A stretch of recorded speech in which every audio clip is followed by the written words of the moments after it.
यहाँ आता है, आगे व्याख्या करते हैं। शौर्य तेजो धृतिर दक्ष युद्धे च अपलायनम दानम ईश्वर भाव से क्षत्र कर्म स्वभावजम। ये यहाँ पर अगले श्लोक में उन्होंने वर्णन किया है कि शौर्य, तेज, धृति, दक्षता, युद्ध में अपलायनम, दान और ईश्वर भाव, अहम भाव रहता है कि मैं ही सर्व, चूंकि राजा होने के कारण उसमें अहम भाव रहता ही है, बल के प्रति अहम भाव रहता है।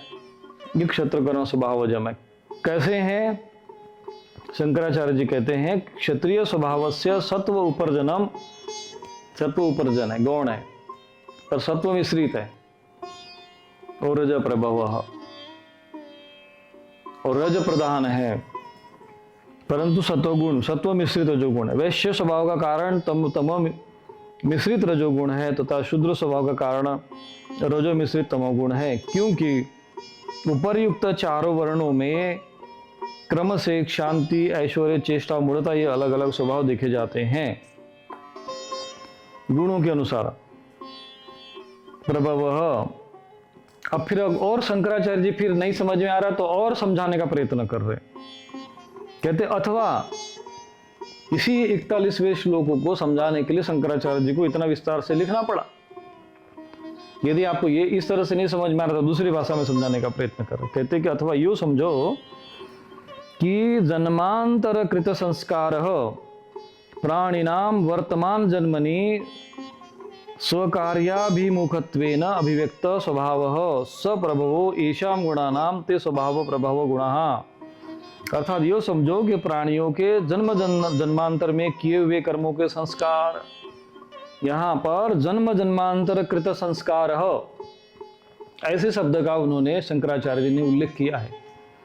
केवल एक जन्म का नहीं है, जन्म जन्मांतर कृत संस्कार, अनेक जन्मों के किए हुए जो तुम्हारे कर्म हैं, क्योंकि ऐसा तो है नहीं कि केवल यही एक अकेला जन्म हुआ है। भगवान ने स्पष्ट कहा है, बहुने में व्यतीतानि तव जन्मानि च अर्जुन, तेरे मेरे बहुत सारे जन्म बीत चुके हैं और प्रत्येक जीव हम बार बार जन्म ले चुके हैं। तो यहाँ पर शंकराचार्य जी कहते हैं कि जन्मांतर कृत, जन्मांतर कृत संस्कार हो, अर्थात प्राणियों के जन्मांतर में किए हुए संस्कार प्राणी नाम जो वर्तमान जन्म में अपने कार्यों के अभिमुख होकर व्यक्त हुए हैं। अर्थात जो पिछले जन्म के, यहाँ पर स्पष्ट कह रहे कि पिछले जन्म के जो किए हुए, अनेक जन्म हो चुके पिछले में, उन जन्मों के किए हुए संस्कार वर्तमान जन्म में अपने कार्य के अभिमुख होकर व्यक्त किए। इस जन्म के संस्कार की बात नहीं कर रहे, ये तो फिर बाद में जब वो संस्कार, जो संस्कार यहाँ पर किए जाते फिर यहाँ पर भी संस्कार होंगे, पिछले जन्म के संस्कार तो ही है, उसी संस्कारों के आधार पर वो अभिमुख होते हुए, आगे बढ़ाते हुए इस जन्म में भी उस पर संस्कार किए जाते हैं जैसी उसकी स्वाभाविक प्रकृति होगी, और इसलिए 5वें वर्ष में उसको संस्कार स्वभाव प्रकृति पता चली जाता है। तो उस आधार पर अभिमुख होकर व्यक्त हुए हैं, उनका नाम स्वभाव है। और यहां पर पूर्व जन्म के संस्कारों की बात आई है। अब पूर्व जन्म के जो संस्कार होंगे वो पता चला कि भाई अनेक जन्म के संस्कार रहेंगे, वो किसी के भी घर में जन्म ले लिया, तो कर्म तो वही करेगा ना जो उसके अनेक जन्मों के संस्कार लेकर आया है। पिछले जन्म के संस्कार के कारण वो स्वाभाविक कर्म वही करेगा। जैसे योग भ्रष्ट व्यक्ति हुआ तो वो अपनी जो साधना अपूर्ण रह गई, वो चाहे किसी के भी घर में, सूची नाम घर में जन्म ले, चाहे श्रीमताम घर में जन्म ले, कहेंगे भाई तुम्हारी संपत्ति रखो, तुम्हारी धन संपत्ति रखो, मेरा तो जो कार्य है मैं अपना मार्ग करूंगा। तो यहाँ पर शंकराचार्य जी ने 3 प्रकार से, 3 उसके, एक तो प्रकृति, एक तो स्वभाव प्रकृति जड़ गुण है उसके हिसाब से समझाया, दूसरा उन्होंने सत्वगुण रजोगुण तमोगुण के अनुसार समझाया, और तीसरा जो है जन्मांतर कृत संस्कार प्राणिनाम वर्तमान जन्मनि, वो कारण बनते हैं। कौन कारण बनते हैं? जन्मांतर कृत संस्कार। अब शंकराचार्य जी ने इतना विस्तार पूर्वक समझा दिया, अब इसके बाद भी अगर कोई व्यक्ति इस विषय पर जो है बलपूर्वक, मूढ़ता पूर्वक समाज को अशास्त्रीय मार्ग पर, अधर्म के मार्ग पर ढकेलना चाहता है, तो इससे बड़ा अधर्म और इससे बड़ा पाप कर्म और क्या हो सकता है? इससे बड़ी अराजकता और अव्यवस्था का कारण क्या बन सकता है। इसीलिए लोगों को यह समझ में नहीं आता है कि हमारा वास्तविक धर्म क्या है, स्वधर्म क्या है। स्वधर्मे निधनम श्रेय पर धर्मो भयावह। अरे पर स्वधर्म पता चले तब तो, कैसे पता चलेगा? ये स्वाभाविक तुम्हारी रुचि किसमें है, इससे पता चलेगा। एक व्यक्ति स्वाभाविक रूप से सेना में जाना चाहता है तो ऐसा नहीं कि वो केवल किसी के घर में जन्म लिया इसलिए जाना चाहता है। यदि कुछ लोग ऐसे भी होते हैं, नहीं जाने की इच्छा हो किसी घर, किसी माता पिता किसी के अच्छे सेना में रह गए, जो आवश्यक नहीं कि वो बच्चा वो भी सेना में जाए, परंतु यदि उसको संस्कार प्रारब्ध पूर्व जन्म के रह गए हो वैसे ही, और यहाँ पर भी अगर उसको वातावरण थोड़ा बहुत मिल जाता है, परंतु मूल जो संस्कार है, मूल जो उसका स्वभाव है, वो तीन ही कारण से बनेगा। एक तो उसके पूर्व जन्म के संस्कार, दूसरा उसके अंदर जो विद्यमान प्रकृति के द्वारा बने हुए गुण, और इसीलिए वो ही वर्तमान जन्म में प्रेरित करेंगे।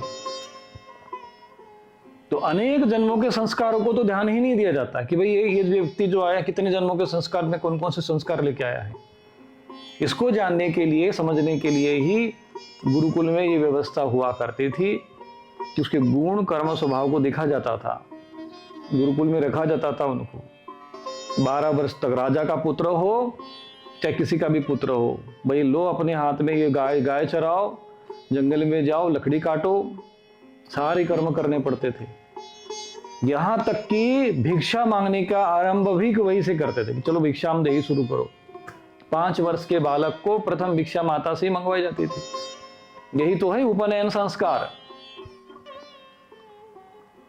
भिक्षा मांगो, गुरु की सेवा करो, और फिर गाय भी चराओ, झाड़ू भी लगाओ, गुरु के चरण भी दबाओ, लकड़ी भी काटो, भोजन की व्यवस्था भी करो, वन में भी जाओ। इस प्रकार से उनके गुण कर्मों को, उसके आचरण स्वभाव को देखा जाता था, और उसके गुण स्वभाव को देखते हुए उसको शिक्षा दीक्षा दी जाती थी। ये कार्य आचार्य को आप करते थे, वो गुरुकुल व्यवस्था में। जैसे ये गुरुकुल व्यवस्था धराशायी हो गई और ये अब ये कॉन्वेंट और ये सारी सिस्टम व्यवस्था आ गई अंग्रेजों के द्वारा, सारा सिस्टम विधर्मी विदेशी अधर्म और विधर्म ने पूरे भारतवर्ष को पूरी तरह से, जहाँ की संस्कृति ज्ञान परंपरा को सबको नीचे दबा दिया। भगवत गीता के ज्ञान को दबा दिया गया। अब रह गए ढोल बजाने वाले, ढपली बजाने वाले, हारमोनी बजाने वाले, और तुमको कथा में बस यही रह गया, उसी में उलझा के रखे हुए हैं।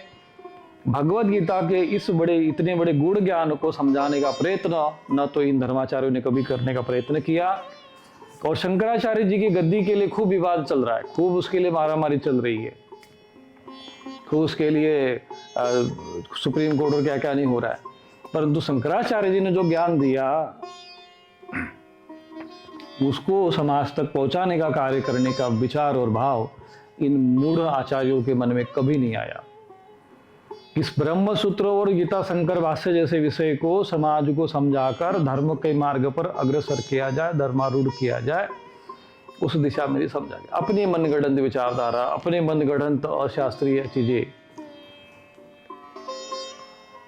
और जब यहाँ पर हमने ये विषय उठाया और जब ये मठामने अनुशासन का चर्चा की, तो मठामने अनुशासन का प्रकाशन तक बंद करवा दिया, समाज को उस ज्ञान से विमुख करने के लिए, जिससे कि लोग इनको हमारा अधर्म, हमारा ये जो अशास्त्र अव्यवस्था, ये चीजें देखने का समाज न जान नहीं पाए।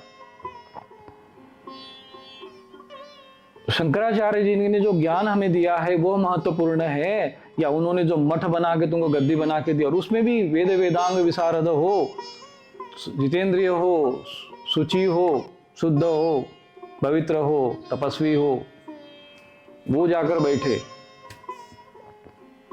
नहीं, इसी जाति का होना चाहिए। शंकराचार्य जी ने लिखा है ऐसा वहां पे मठामने अनुशासन में कि ब्राह्मण जाति का ही होना चाहिए, इसी जाति का होना चाहिए। अरे भाई, वो वेद वेदांग विशारद जितेंद्रिय आदि शब्द ये गुण कहा जाए, गुणों की बात हुई है, उसकी विद्वत्ता की बात हुई है।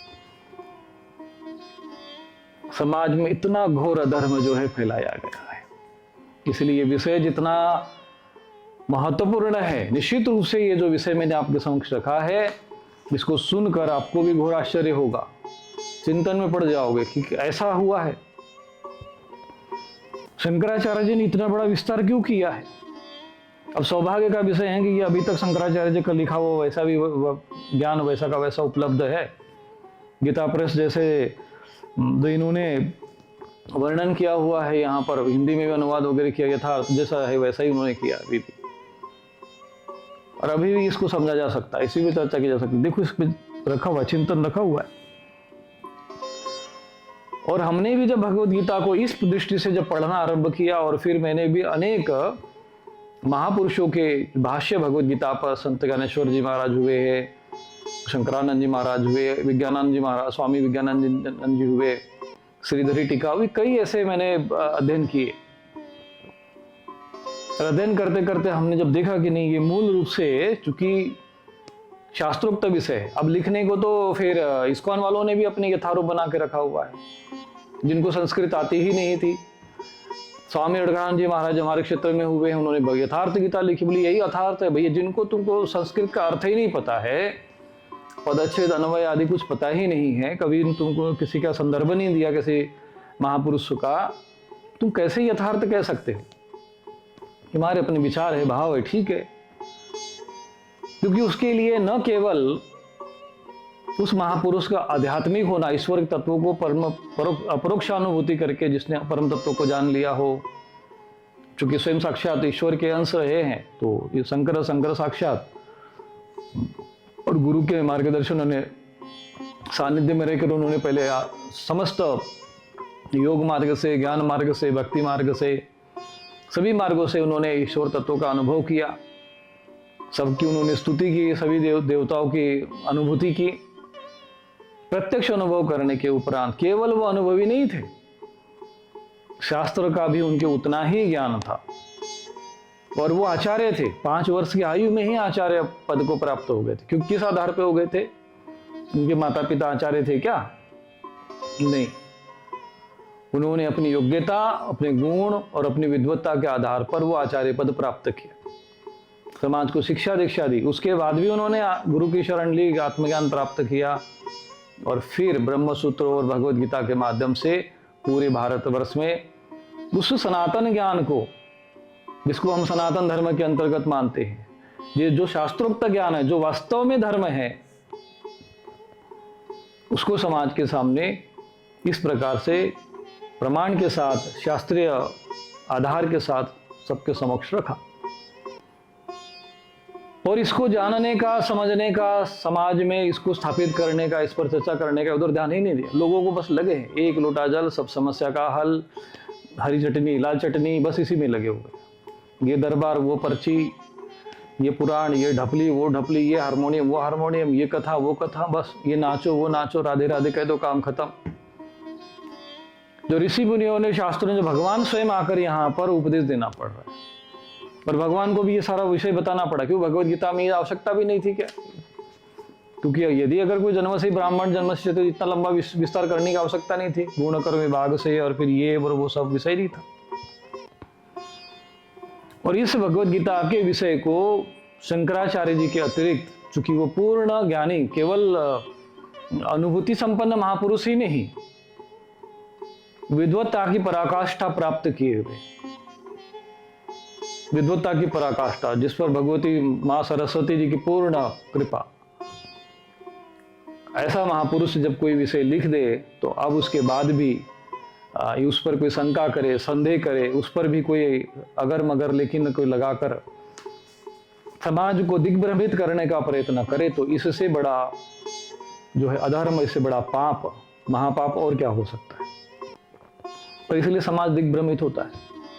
भगवान, इसलिए भगवान ने बार बार कहा है, तस्मात् शास्त्रम प्रमाणम ज्ञात्वा शास्त्र विधानोक्तम। और इसीलिए समाज को यह पता नहीं चल रहा है कि उसका धर्म क्या है, उसका स्वधर्म कौन सा है, उसका नियत धर्म कर्म कौन से है, पता ही नहीं है। कैसे पता चलेगा? अब तय करो, देखो अपने अंदर झांक कर, कौन हो तुम? ब्राह्मण हो, क्षत्रिय, तुम्हारा कौन सा तुम्हारे लिए धर्म माना जाएगा, कौन से कर्म तुम्हारे लिए माने जाएंगे? ये तय कर पाना बड़ा कठिन है। और यह धर्म इतनी गहराई में जा चुका है कि अब लोगों को अपना गोत्र तक पता नहीं रह गया। वो कहते मेरे तो, हमारे तो पूर्वज बंदर थे, बात ही खत्म हो गई। अब उन बंदरों से क्या बात करें, जिनके माता पिता और ये स्वयं जो बंदरों से उत्पन्न हुए, तो इनसे क्या बात करें, क्या चर्चा करें? कुछ लोगों ने तो जमीन में अपने सब दाह संस्कार करना छोड़कर सारे संस्कार, ये सारे जितने भी 16 संस्कार थे वो सब त्याग दिए। दाह संस्कार तक त्याग दिया, कहते कि नहीं अब क्या आवश्यकता, हमारे गुरुजी ने हमको गाड़ने के लिए कह दिया, सब गाड़ रहे, कोई जंगल में फेंक दे रहा है। बोले हमारे गुरुजी, अगर तुम्हारे गुरुजी जो है वो व्यक्ति अगर मूड निकल गया, उसको शास्त्र ज्ञान नहीं रहा, वो अज्ञानी अगर निकल गया, तब क्या होगा? एक व्यक्ति की मूर्खता, एक व्यक्ति की मूढ़ता, एक व्यक्ति का अज्ञान पूरे समाज को गर्त में नहीं डुबाएगा। शंकराचार्य जी ने भी बार बार व्याख्या करते समय शास्त्रों को बीच बीच में कई श्रुतियों का प्रमाण दिया है। इसीलिए भगवान को अवतार लेना पड़ता है समझाने के लिए। धर्म संस्थापनार्थाय संभवामि युगे, और वो शास्त्रों को आधार पर होना चाहिए, शास्त्र प्रमाण होना चाहिए। तस्मात् शास्त्रम प्रमाणम, व्यक्ति प्रमाण नहीं है। तुम कितने भी तुम्हारे गुरु महान रहे हो, कुछ भी रहे हो, फलाने रहे हो, ढिमके रहे हो, कुछ भी मानो उनको,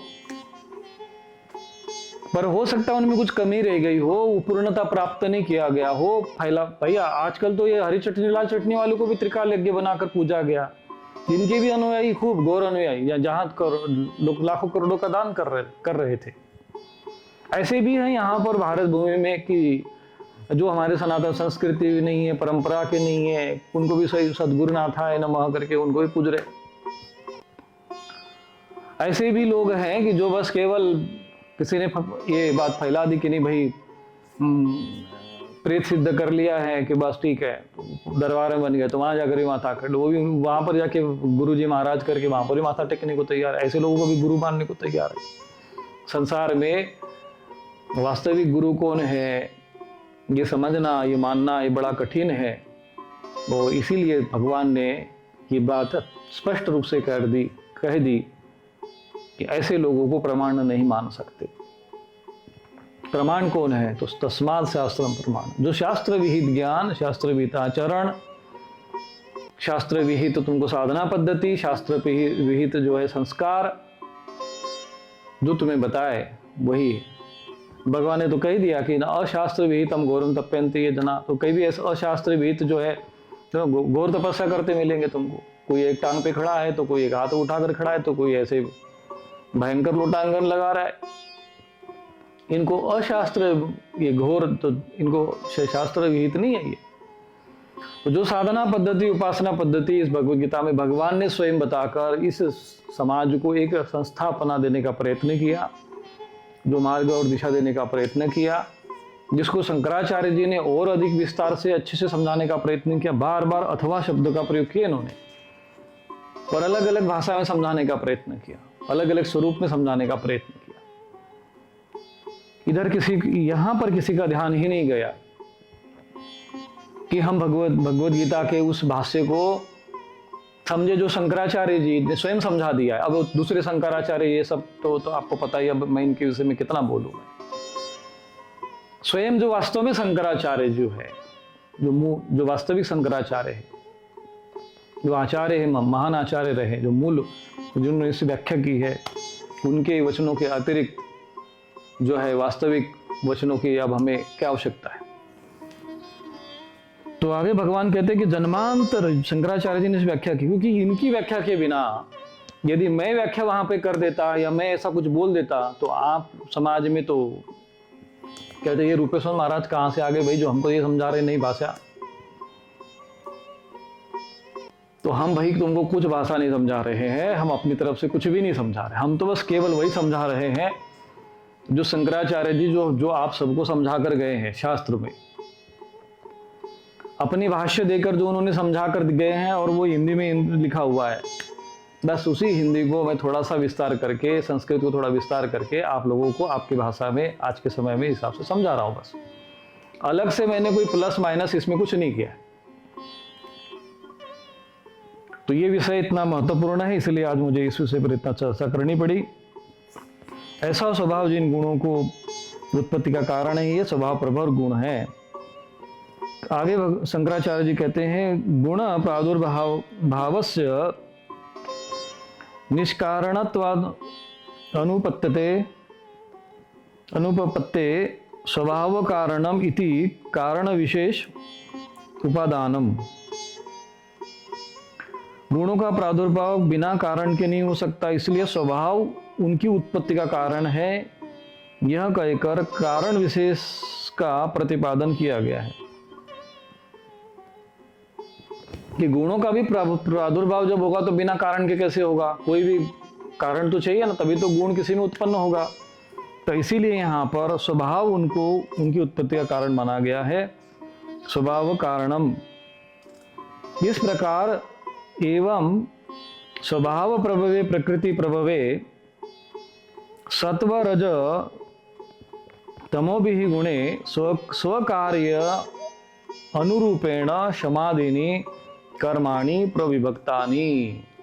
इस प्रकार स्वभाव से उत्पन्न हुए अर्थात प्रकृति से उत्पन्न हुए सत्व रज और तम, इन तीन गुणों के द्वारा अपने अपने कार्य के अनुरूप शम दम आदि कर्म विभक्त किए गए हैं। इस गुणों के द्वारा किए। तो यहाँ पर पूर्व पक्ष ने एक प्रश्न किया है। पूर्व पक्ष ने लिखा है कि ब्राह्मण आदि वर्ण के शम आदि कर्म तो शास्त्र द्वारा विभक्त हैं, अर्थात शास्त्र द्वारा पहले से निश्चित किए गए, फिर यह कैसे कहा जाता है कि सत्वादि तीनों गुण विभक्त किए गए हैं।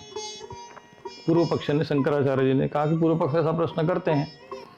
तो शंकराचार्य जी उत्तर देते हैं, कहा कि न एष दोषः, कहा कि ये दोष नहीं है, ये दोष नहीं है, क्योंकि शास्त्र द्वारा भी ब्राह्मण आदि के शमादि कर्म सत्वादि गुण भेदों की अपेक्षा से विभक्त किए गए हैं, बिना गुणों की अपेक्षा से नहीं।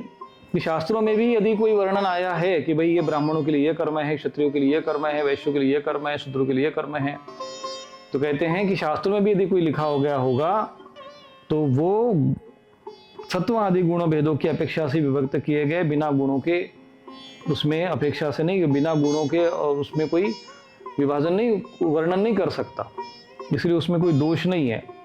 चाहे शास्त्र में लिखे हो तो शास्त्र में भी कोई लिखेगा तो वो भी गुणों के आधार पर ही लिखेगा, गुणों के आधार पर, क्योंकि जो चातुर्वर्ण मया श्रेष्ठम गुण कर्म विभाग से हैं, इसलिए अतः शास्त्र द्वारा विभक्त किए हुए भी गुण कर्म गुणों द्वारा ही विभक्त किए गए हैं, ऐसा कहा जाता है। ऐसा शंकराचार्य जी ने उत्तर दे दिया।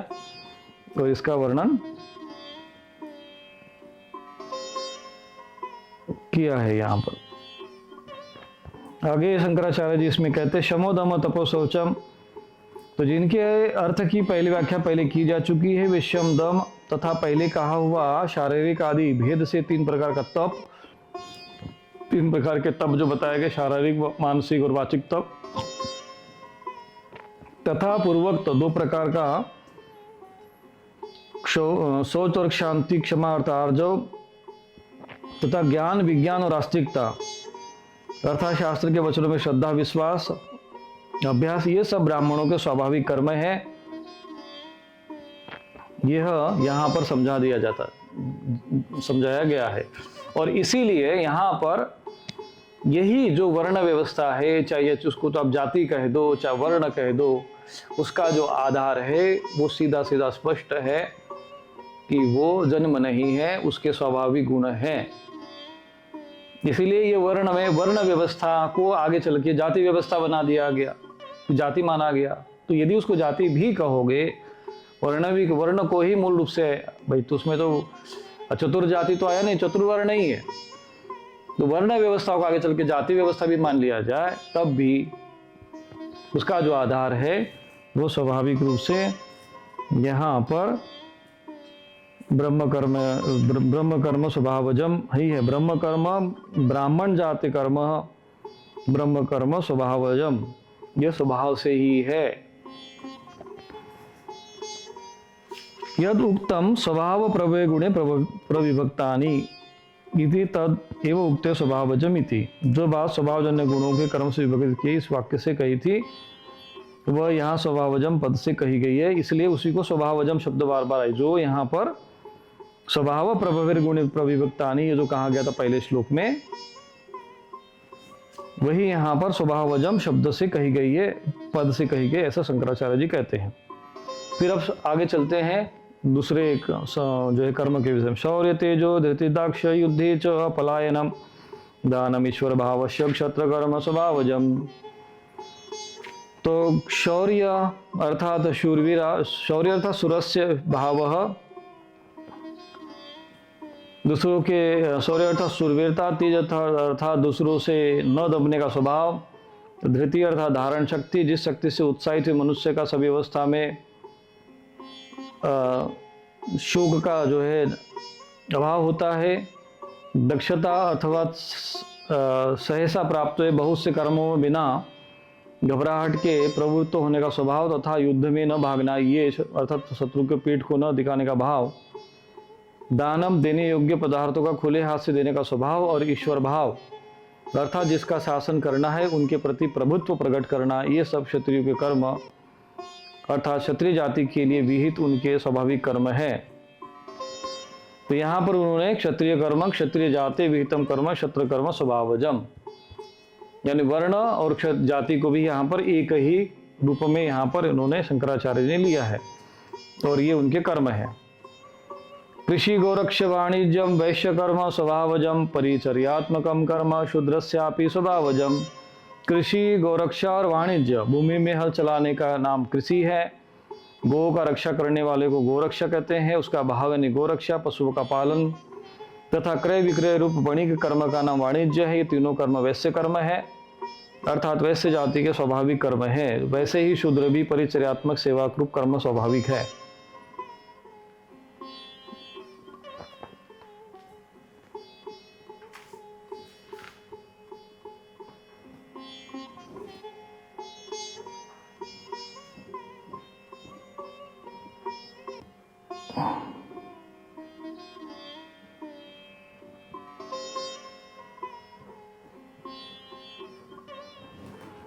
तो इस प्रकार से भगवान ने जो है यहाँ पर वर्णन किया है। अब आगे कहते हैं कि स्वे स्वे कर्मण्यभिरतः संसिद्धिं लभते नरः स्वकर्म निरत सिद्धिं यथा विन्दन्ति तत्शृणु। अपने अपने स्वाभाविक कर्मों में तत्परता से लगा हुआ मनुष्य भगवत प्राप्ति रूप परम सिद्धि को प्राप्त हो जाता है। अपने स्वाभाविक कर्म में लगा हुआ मनुष्य जिस प्रकार से कर्म करके परम सिद्धि को प्राप्त होता है उस विधि को तो मुझसे सुन। अब जो व्यक्ति स्वाभाविक रूप से, जैसा कि किसी का स्वभाव जैसा स्वभाव होगा, इन चारों में से किसी न किसी वर्ण के अंतर्गत वो कर्म करेगा। या तो वो व्यापार वर्ग में आ गया, कृषि गोरक्ष वाणिज्यम करेगा, सेवा कर्म करेगा, या क्षत्रिय कर्म करेगा, या ब्राह्मण कर्म करेगा। तो उसका वो कर्म जो है स्वाभाविक रूप से वो उसका धर्म माना जाएगा, स्वधर्म माना जाएगा। तो भगवान कहते हैं कि वो उसी के अनुसार अपना कर्म करते हुए सिद्धि को प्राप्त हो सकते हैं, वो मुझसे सुनो। भगवान कहते हैं यत प्रवृत्ति भूतानाम येन सर्वमिदं ततम स्वकर्मणा तमभ्यर्चर्चम सिद्धिं विन्दन्ति मानवः। जिस परमेश्वर से संपूर्ण प्राणियों की उत्पत्ति हुई है और जिससे ये समस्त जगत व्याप्त है, उस परमेश्वर की अपने स्वाभाविक कर्मों के द्वारा पूजा करके मनुष्य परम सिद्धि को प्राप्त हो जाता है। यत प्रवृत्ति भूतानाम येन जगम येन सर्वमिदं ततम स्वकर्मणा, स्वकर्म आपको ये तय करना पड़ता है। अब स्वकर्म जो होते हैं ये स्वभाव से उत्पन्न होते हैं, वो आपको अपने कर्म के अनुसार कर्म करते हुए उस परमात्मा की हमें उपासना करना चाहिए जिससे ये सारा संसार उत्पत्ति हुई है और जिससे ये समस्त जगत व्याप्त है। उस परमात्मा की अपने स्वकर्म के द्वारा अभ्यर्चना करके पूजा करके मनुष्य परम सिद्धि को प्राप्त हो जाता है। श्रेयान् स्वधर्म विगुणः परधर्म स्वनुष्ठितात् स्वभाव नियतम कर्मम कुर्वन्नाप्नोति किल्बिषम्। तो अच्छी प्रकार से आचरण किए हुए दूसरों के गुण रहित कर्म भी अपने से श्रेष्ठ हैं, क्योंकि स्वभाव से नियत किए हुए स्वधर्म रूप कर्म को करता मनुष्य पाप को प्राप्त नहीं होता। कहते हैं कि श्रेयान् स्वधर्म विगुणः, यहाँ पर स्वधर्म शब्द समझ लो, क्योंकि तुम्हारा धर्म क्या है ये जानना बहुत आवश्यक है। स्वधर्म, तो स्वधर्म कैसे होगा? स्वभाव नियतम कर्म, स्वभाव नियतम कर्म, स्वभाव शब्द फिर वापस आ गया। भगवान है कि स्वभाव से जो तुमको तुम्हारे लिए जो नियत कर्म, यहाँ पे जन्म से नियत कर्म नहीं है। बार बार मुझे ये विषय इसलिए कहना पड़ रहा है जन्म आदि विषय का, क्योंकि चूंकि परंपरा वही चल रही है, इसलिए हजारों वर्षों से ये परंपरा चल रही है। तो ये जो अधर्म कलयुग के प्रभाव के कारण जो अशास्त्रीय चीजें फैल गई है, अब उसको एकदम बुद्धि पर प्रहार हो जाए तो उसको परिवर्तन होना बड़ा कठिन हो जाता है। वो तो गहन मन चिंतन मंथन करते करते करते जो है उस मूल ज्ञान को आदमी प्राप्त होता है। तो इसीलिए बार बार भगवान यहाँ पर भी स्वभाव नियतम कर्म कुर्वन् आपनोति किल्बिषम्, कि स्वभाव से जो नियत कर्म है, तुम्हारा स्वभाव किधर स्वाभाविक रूप से तुम्हारी प्रवृत्ति किस तरफ है, ये देख लो। कहेंगे महाराज हमारी तो स्वाभाविक रूप से व्यापार में है, तो भाई तुम वैश्य कर्म में, कृषि में है, तो तुम वैश्य कर्म तुम्हारा, ये जो वैश्य, चाहे तुम उसको वर्ण मान लो, कर्म मान लो, धर्म मान लो, चाहे जाति मान लो। और इस प्रकार से यदि चार वर्ण, यदि वर्ण को ही जाति अगर मान लिया जाए, जो वर्तमान में जो प्रचलित जाति है उसका वर्णन यहाँ पे नहीं हो रहा है, उसके अर्थ में जाति शब्द नहीं है, क्योंकि अभी जो प्रचलित जाति है वो तो हजारों की संख्या में है। यदि वर्ण को यदि जाति मान लिया जाए तो वर्ण भी चार है तो जाति भी चार ही होगी, ठीक है। तो इसको आप वर्ण कहो या जाति कहो, वो चार ही रहेंगे, ब्राह्मण क्षत्रिय वैश्य। और इसका जो आधार है वो स्वभाव नियतम कर्म, स्वभावजम स्वभावजम स्वभावजम, बार बार चारों बार भगवान ने स्वभावजम शब्द का प्रयोग कर दिया। तो शंकराचार्य जी ने स्वभाव की भी व्याख्या पूर्ण रूप से कर दी। ऐसा करते समय पूर्व जन्म के संस्कारों की बात की, सतोगुण की चर्चा हुई, पर यहाँ पर कहीं पर भी चर्चा करते समय जन्म का विषय नहीं आया कि भाई ये तो वर्तमान जन्म में है तो बस जो माता पिता का भाई ये है तो फिर उसका भी वर्णन वही माना जाएगा, इस तरह का वर्णन यहाँ पे नहीं आया। तो तुम्हारे जो संस्कार है, संस्कार पूर्व जन्म के संस्कार, तुम्हारे अंदर जो प्रकृति है, सतोगुण रजोगुण तमोगुण, इस आधार पर तुम जो स्वाभाविक कर्म करते हो, वो स्वाभाविक कर्म ही तुम्हारा नियत कर्म है, वही तुम्हारा धर्म है, वही तुम्हारा स्वधर्म है। तो वहां पर कृषि गौरक्षा करना तुम्हारा धर्म हो जाएगा, व्यापार तो इसलिए गाय की रक्षा करना, कृषि का आदि का जो धर्म बनता है, कृषकों के लिए जो नियम है शास्त्रों में वर्णन है, वो तुम्हारा धर्म माने जाएंगे। व्यापार हो तो व्यापारी का क्या धर्म होता है, क्षत्रिय अगर तुम हो तो क्षत्रिय, अगर तुम्हारा स्वभाव प्रकृति है तो क्षत्रिय का ये नहीं कि युद्ध से भाग जाओ, ऐसा भी नहीं है। तो ऐसा व्यक्ति जो है वो अपने धर्म का पालन किया हुआ नहीं माना जाएगा, वो अधर्म का आचरण करता हुआ माना जाएगा। तो इस प्रकार की जो है आपको प्रवृत्ति के द्वारा आप प्राप्त हो जाते हो, ईश्वर को प्राप्त कर सकते हो। तो ऐसा व्यक्ति यदि अपना कर्म करता है तो पाप को प्राप्त नहीं होता है। स्वाभाविक से यदि कोई कर्म करता है, जैसे मान लो क्षत्रिय हो गया, सैनिक हो गया, अब उसकी प्रकृति है, स्वाभाविक है क्षत्रिय की प्रकृति, वो सेना में भर्ती हो गया। और अगर मान लीजिए कोई शत्रु उधर से आ ही गए, कुछ आतताया जो है अराजक तत्व या कोई आतंकवादी तत्व कोई आ गए और दो चार को उन्होंने टपका दिया, ऊपर पहुंचा दिया यमराज जी के यहाँ, तो उसको कोई पाप लगेगा नहीं। यहाँ पर उसके लिए हिंसा जो है, इस प्रकार की हिंसा जो है उसके लिए पाप पूर्ण कर्म नहीं माना जाएगा। कृषि है, कृषक है, कोई अपना कृषि की पालन सेवा कर रहा है और वो खेती करते समय कई जीव और हत्या उसमें द्वारा हो जाती हैं, तो उसको पाप दोष नहीं लगता है।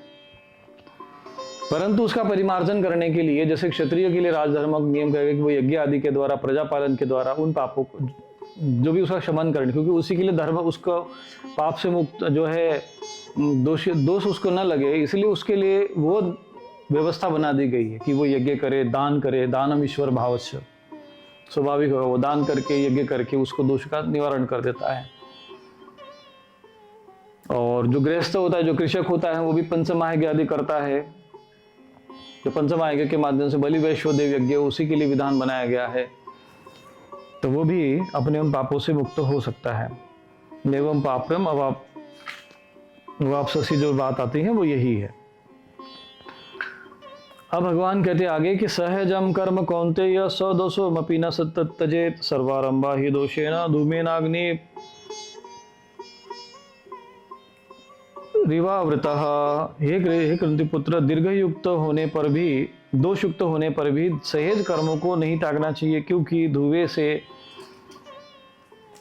अग्नि की भांति सभी कर्म किसी न किसी दोषों से युक्त होते हैं। भगवान कहते कि आप ये सोचो कि नहीं ये तो बड़ा दोष कर्म है, ये तो बड़ा पाप कर्म है, इसमें तो हिंसा होती है, इसमें ये हम दूसरा कोई कर्म करे, तो भगवान कहते हैं कि जो तुम्हारा सहज कर्म है, स्वधर्म है, स्वाभाविक धर्म है, स्वाभाविक कर्म है, स्वाभाविक प्रवृत्ति है, उसको उसका त्याग मत करो। उसमें कुछ यदि दोष भी है तो सदोषम अपि न त्यजेत, उसका त्याग नहीं करना चाहिए। क्यों?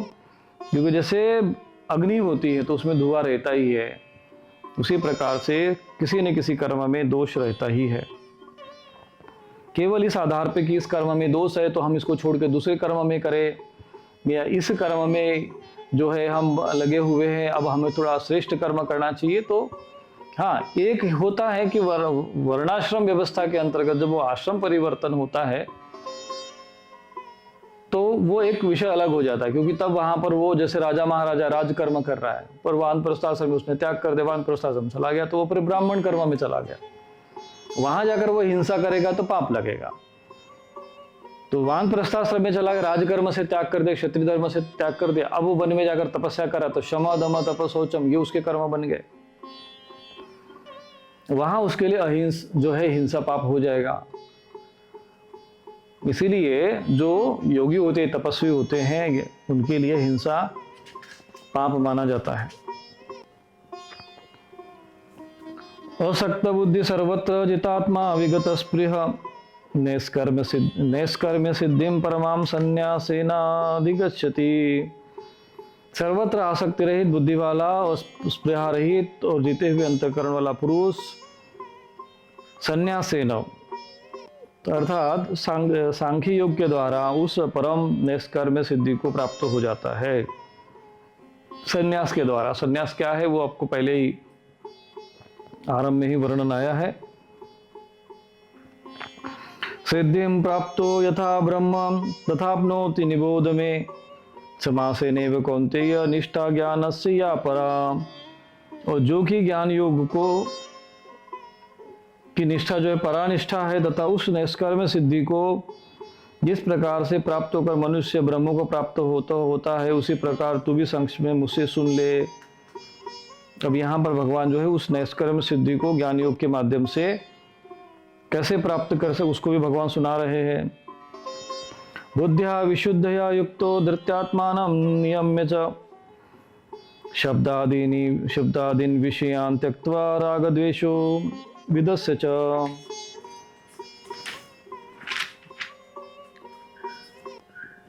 विवेक्त से भी लघ्वाशी यत्वा काय मानसः ध्यान योग परो नित्यम वैराग्यम समुपाश्रितः अहंकार बलम दर्प काम क्रोध परिग्रहम विमुच्य निर्मम शांत ब्रह्म भूयाय कल्पते। तो भगवान वो उपदेश दे रहे हैं जिनके द्वारा निष्कर्म्य सिद्धि को प्राप्त किया जा सकता है, जिस ज्ञान के द्वारा।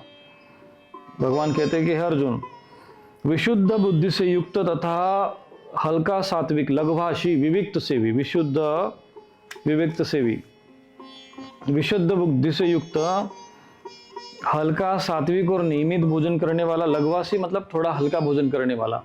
संन्यास मार्ग पर, ज्ञान मार्ग पर जो चलते हैं, वानप्रस्थ आश्रम संन्यास मार्ग पर जो जाते हैं, उनको हल्का भोजन करना चाहिए। सात्विक के लघुभाषी शब्द आया है। शब्द आदि विषयों का त्याग करके विविक्त से भी एकांत और शुद्ध देश का सेवन करने वाला, धृत्य अर्थात सात्विक धारणा शक्ति के द्वारा आत्मानम अंतकरण और इंद्रियों का नियम में संयम करके,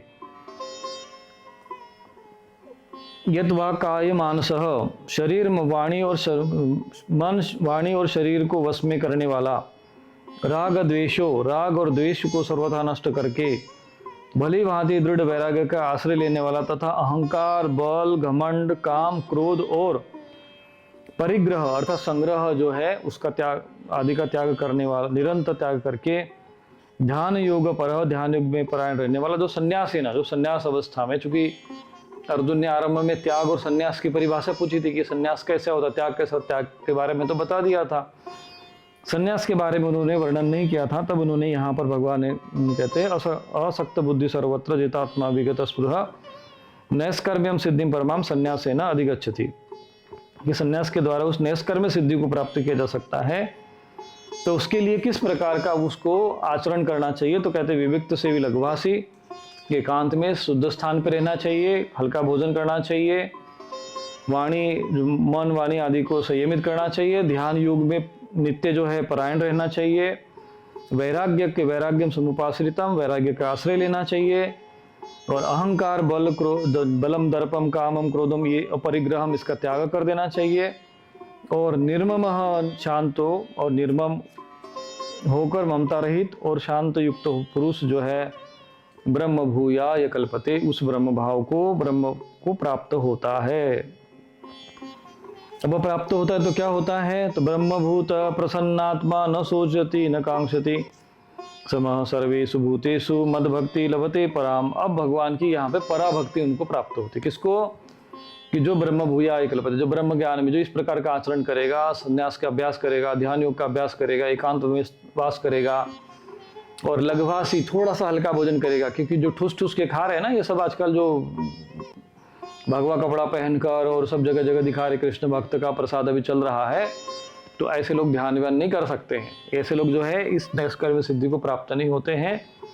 इसमें विविक्त सेवी लघुभाषी, ये बहुत महत्वपूर्ण है। लघुभाषी शब्द जो है ध्यान रखना कभी भी, क्योंकि ये जो अन्न पर जिसने वश में कर लिया, बाकी जो चीजें अपने आप वश में आने लग जाती है। परंतु जो अन्न में लगे हैं, एकांत में भी जाकर भी खूब जो है इतना भारी भोजन कर रहे हैं कि खाने के बाद फिर सीधी निद्रा आ जाए, तो फिर वो ऐसे टिक्कड़ बना के, मोटे मोटे टिक्कड़ बना के खा लेते हैं, और फिर उसको पचाने में ही पूरा दिन भर उनकी प्राण ऊर्जा समाप्त हो जाती है। वो कहाँ से ध्यान योग कर पाएंगे। इसलिए वो लघुभाषी होना बहुत आवश्यक है। बहुत हल्का भोजन करना चाहिए और ये अभ्यास करना चाहिए, ध्यान योग का अभ्यास करना चाहिए, वैराग्य का आश्रय लेना चाहिए। और ऐसा जो ब्रह्म भूयाय, तब ऐसा व्यक्ति ब्रह्म भूयाय कल्पते, अर्थात ब्रह्म भाव को प्राप्त हो जाता है। अहम ब्रह्मास्मि, इस भाव को अनुभव करता है। तब उसको ज्ञान हो जाता है कि तदा दृष्टु स्वरूपे अवस्थानम, फिर दृष्टा अपने स्वरूप में स्थित हो जाता है। और ऐसा जो ब्रह्मभूत हुआ, जो प्रसन्न आत्मा है, जो जिसमें ब्रह्मभूत में स्थित हो गया, न सोचती न कांक्षति, समः सर्वेषु भूतेषु, और सभी समस्त प्राणियों के प्रति उसमें समान भाव आता है। और मद भक्ति लभते पराम, और मेरी जो है पराभक्ति उसको प्राप्त हो जाती है। फिर उससे क्या होता है? भक्त्या माम अभिजानाति यावान् यस्यामि तत्वतः, ततो माम तत्वतो ज्ञात्वा विशते तदनंतरम। कि पराभक्ति के द्वारा वह मुझ परमात्मा को, जो मैं हूँ और जितना हूँ, जैसा हूँ, ठीक ठीक वैसा ही तत्व से जान लेता है। पराभक्ति के द्वारा ही उसको जानता है। अभ्यास के द्वारा, ध्यान योग अभ्यास के द्वारा पराभक्ति ऐसे प्राप्त होती। केवल राधे राधे कहने से और बस अपना लॉर्ड स्पीकर को दिन रात जो चिल्लाने से, जो है राम राम करने से नहीं होता है। ये क्रम है, ये अभ्यास का क्रम है।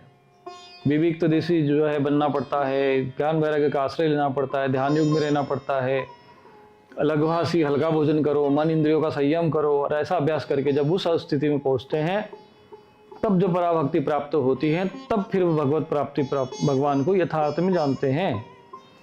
उस भक्ति से मुझको तत्व से जानकर तत्काल ही मुझ में प्रवेश हो जाता है। अब ब्रह्म भूयाय कल्पते, कहते ये ब्रह्मलीन हो गया, फिर जीते जी मुक्ति हो जाती, ब्रह्म स्वरूप हो जाता। इसीलिए ऐसे महापुरुष को ही फिर कहते हैं फिर ये साक्षात परब्रह्म हो गया, क्योंकि वो फिर परमात्मा के साथ लीन हो जाने के कारण एकाकार भाव में स्थित हो जाता है। सर्वकर्माण्यपि सदा कुर्वाणो मद व्यपाश्रयः, मत प्रसादात् वाप्नोति शाश्वतम पदम अव्ययम्। मेरे परायण हुआ कर्मयोगी तो संपूर्ण कर्मों को सदा करता हुआ भी मेरी कृपा से सनातन अविनाशी पदम पद को प्राप्त हो जाता है। इस प्रकार के यहाँ वर्णन भगवान करते हैं।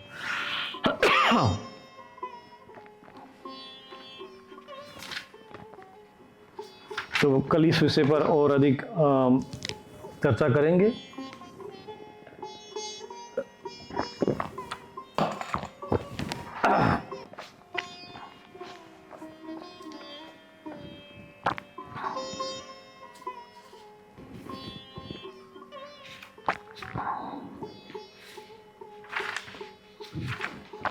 लगभग जो है भगवत गीता का जो विशेष जो अंतिम भाग था, त्याग और संन्यास, मोक्ष संन्यास योग कहते हैं, वो भगवान ने यहाँ पर पूर्ण रूप से उपदेश दिया हुआ है।